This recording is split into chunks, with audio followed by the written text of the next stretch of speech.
I am in your debt. It's a true man who honours his debts, and I'll see mine paid. I swear it by my ancient sword. The road ahead's going to be long, but I'm here to help. Hello and welcome to a new episode of Dark Souls Lore. I am Mont or Alex, and today's topic of discussion is another character from Dark Souls 2, one for whom I've had quite a few requests to cover, and I can see why. Equal parts Solaire and Siegmeyer, and throw in a little gruff Scottish charm for good measure, and you arrive at a character that you can't help but like. As a matter of fact, outside of the Firekeepers and perhaps the Emerald Herald, he was the first character I spoke to in Dark Souls 2, and the first character I killed, way back in a pre-release build of the game, when I just had to see what was up with that oh so familiar looking blue sword he was carrying. I am of course talking about the one and only, the Benhart of Jugo, and not Jugo of Benhart as I mistakenly remembered him after returning from Namco headquarters all those months ago.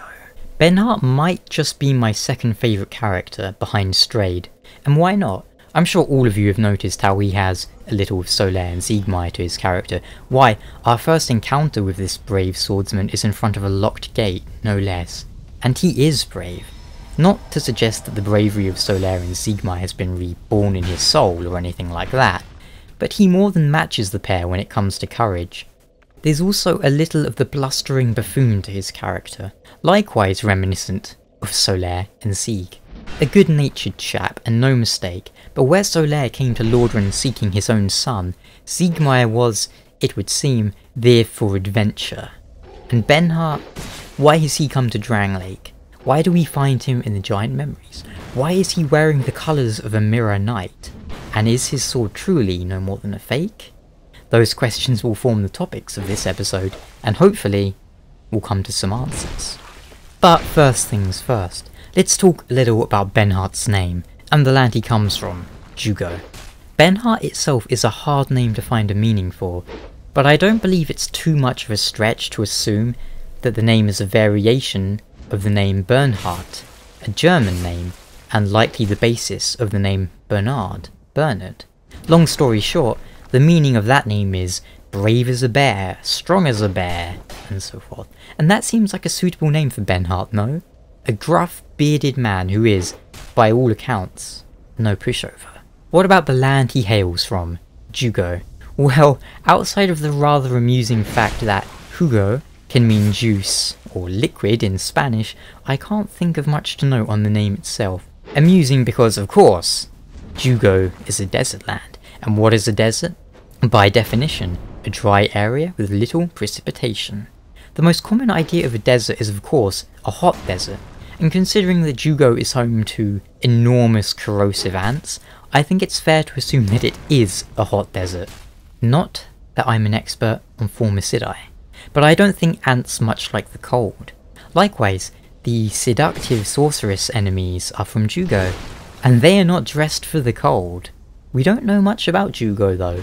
We know that huge anthills litter the landscape, and we know that it's a desert, and we know that the sorceress enemies come from this distant land, despite being very pale, when you think they'd be rather tan considering, well, who knows.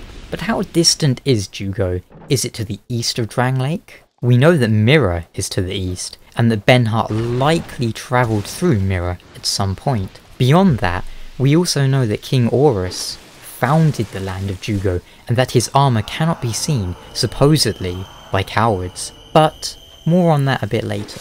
As for Benhart himself, just who is he? A noble? A knight? Whilst he isn't referred to as Knight Benhart at any point as far as I'm aware, he does wear knight's armour, although it doesn't belong to him.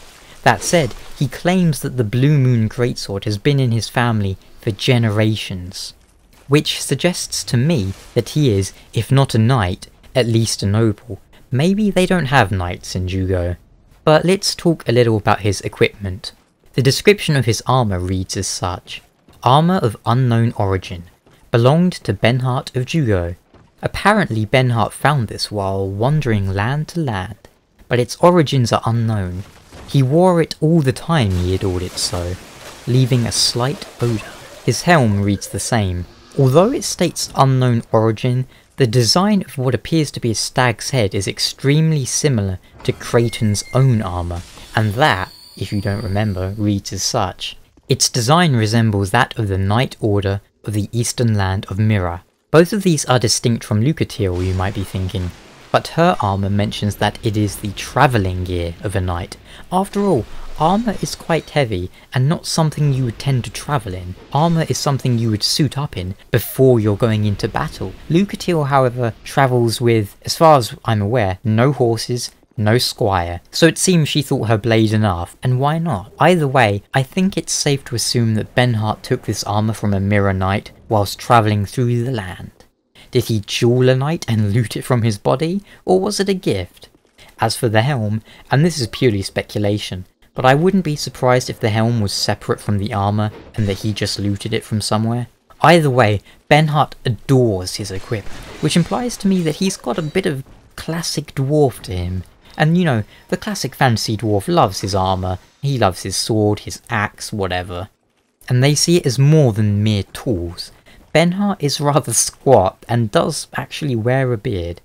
But that's just how I see him. I'm not saying that he is a dwarf, you know, especially now that we have the Gurm featured in the game, who are essentially dwarves. Why is Benhart in Dranglake? I believe this is a question we can answer easily enough, because Benhart tells us himself. Just take a listen to this. I journeyed from the distant east to perfect my swordsmanship, and legend has it that powerful beings slumber in this land. And on the subject of his sword, that has been in my family for generations. It is said that no man has ever teased out the sword's true power, but in the right hands.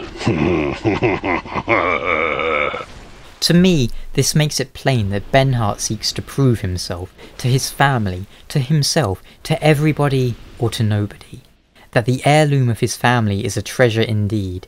In other words, Benhart came to Dranglake to test himself against the powerful beings inhabiting the land, and to hopefully awaken the power that he believes is slumbering within his weapon.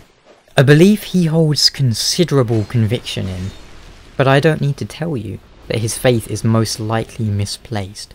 Magarold of Lanifir professes doubts concerning the weapon, and if you take it to Morlin, he will confirm that it is a fake. But does that matter? From a gameplay perspective, you certainly can't unleash waves of moonlight with his weapon, but that doesn't mean it's worthless. In fact, I find it to be quite the powerful little weapon. More importantly, does it matter from a lore perspective? Think about it. If you hold a weapon and are told only a true swordsman can draw out its real power, wouldn't you strive to perfect yourself continuously, as opposed to simply being given a sword that can unleash destruction with a single swing? Do you see what I'm saying?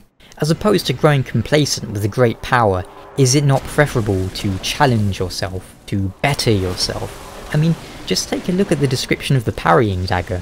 Accomplishments are forever out of reach to those who constantly fear failure. A true warrior hones his body and mind and peers far beyond immediate hardship. Maybe I'm looking too deep into all of this, but there's the Aurus armor to consider as well. Armor that cannot be seen by cowards. I might well be seeing shapes and shadows here, but would it be so hard to believe that Jugo is just such a land, where warriors are encouraged to seek perfection and cowards are scorned? Either way, it's something to consider. And if that is the case, does Benhart know, deep down? Or is he truly ignorant? In either situation, I believe it works to his benefit, as he will fight and fight, always climbing higher, for the path of a warrior is a mountain, and one whose summit you will never reach. To compare to the players, you could say that Benhart is a bit like the player who does challenge runs. You know, he's not there to beat the game, so to speak, he's there to challenge himself and to attain new heights. But before we end, let's talk a little about his presence in the Giant Memories. I think we can assume that is solely because Benhart is on the same journey that we are on, and that he fought his way through the Dragon Shrine and obtained the Ashen Mist Heart from the Ancient Dragon. Makes you wonder though, doesn't it?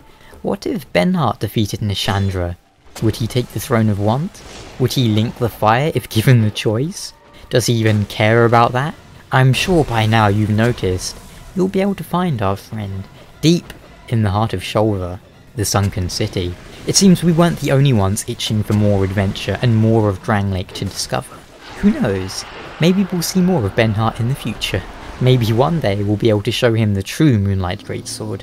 And on that note, thank you so much for watching, and until next time, take care.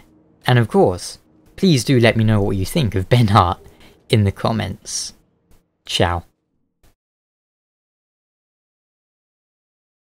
You knew this would happen.